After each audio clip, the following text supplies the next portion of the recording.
Hello and welcome to Lanyards with Leah. Today we are going to be talking about how to start a basic lanyard and how to create two different lanyard designs. This one is called the square. You can see it's a straight stripe up and down each side. And this one is called the circle pattern, and it's more of a spiral design. These lanyard crafts are a popular summer camp craft. You can make them into keychains. It's a great craft to do at home or with friends via FaceTime or Zoom. It allows you to be creative, and the supplies are readily available through online order, or you can do curbside pickup from your craft store. So to begin, you need two different lanyards in two different colors and scissors. You want to start by making two lanyards of the same length. They can be as long as you like, and the longer you cut them, the longer your lanyard design can be.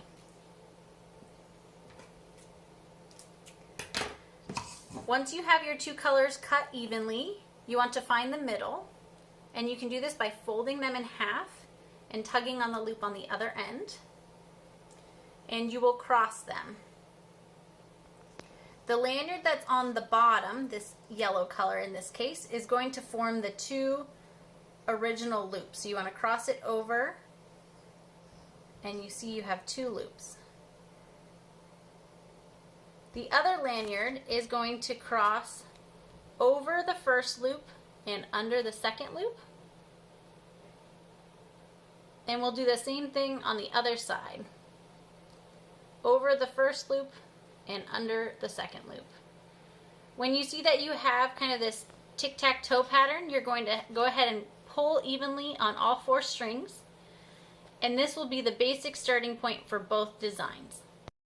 Alright, now that we have our basic starting pattern, we're going to go ahead and take the steps to make what the square lanyard looks like. It's very similar to how we started. So you're going to form two loops by crossing the lanyard string straight across to the opposite side and holding them firmly. Then you'll take one string and go over under, straight across. And this string, which is on the bottom side of the square, is going to go over, under. Now that we know how to do the basic square, I want to point out some helpful pointers. Rule number one is to always make sure that you're going straight across the lanyard. So the lanyard string that's on the left will stay on the left-hand side as it moves to the bottom. The lanyard string that's on the right will stay on your right as it moves to the top.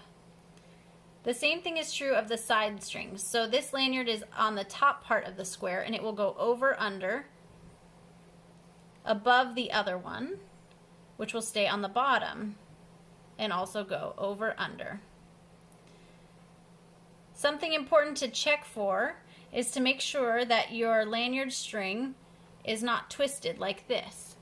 You want to make sure that it is one even loop all the way over, so that when you pull to tighten, it forms a straight loop along the side as part of the building blocks. The other thing to remember is when you're making your loops that you aren't crisscrossing your strings. So this one is on the top, it will stay on the top as we move across, over, under. And this one is on the bottom, will stay on the bottom as we move over, under. Otherwise, you'll get a knot in your lanyard.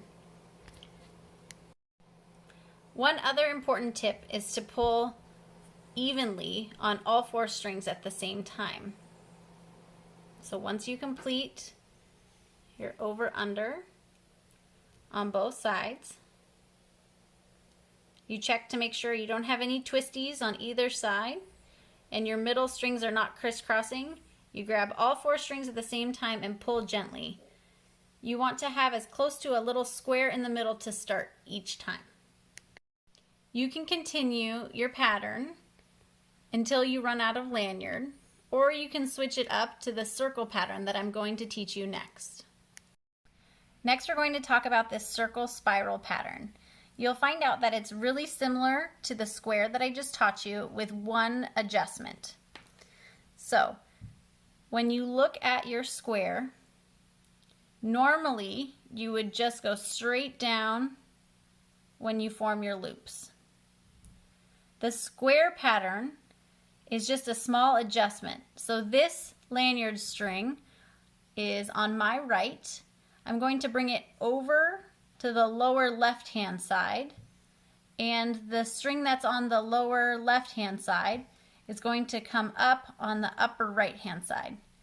These two loops should look familiar. Now, this string that's on the lower right is going to go over under like normal.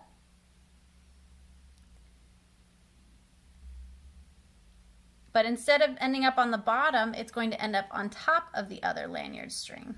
And the lanyard string that's on the upper left is going to go over, under, but this time it ends up below the other lanyard string. This little tic-tac-toe pattern should look very familiar. It's just like the square, and you pull evenly on all 4 strings to tighten. Since the circle one can look a little tricky, I'm going to do it one more time. So this black string is on the upper right-hand corner.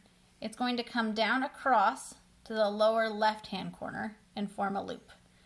The string on the lower left is going to come up beside it to the upper right, and I'm going to hold it firmly in one hand. This yellow string is the lower right. We are going over under like always, and it's going to come to the top. This other string here is currently upper left, is going to go over under and sit below the other yellow lanyard. I'm going to check for twisties, no twisties, and I'm going to pull to tighten. So a couple tips and tricks about lanyards. Cats love them, so you want to keep them away from your cats. And there are 4 tips and tricks I want you to remember. Square things off, so have 2 firm loops before you do over under. You always want to check the sides for twisties. Pull firmly and evenly each time, and don't forget to have fun.